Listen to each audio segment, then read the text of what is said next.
How to remove anyone or anything from your photo in just 1 minute. In this video, I'm going to show you a super easy way.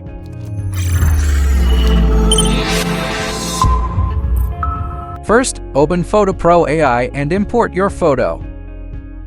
On the left-hand toolbar, select the first option, in Paint. You will see several selection methods: manual brush, object selection, shape selections, foreground and background selections.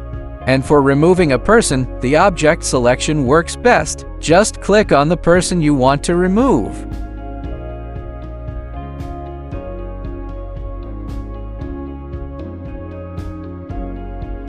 But if the AI misses any areas, you can switch to the manual brush to touch up the selection.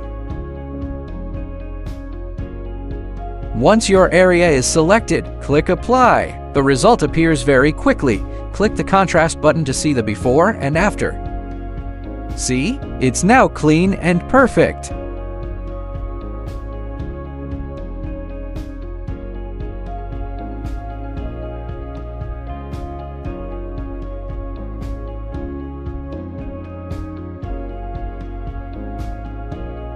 If you found this helpful, don't forget to like and subscribe for more tutorials. Thanks for watching.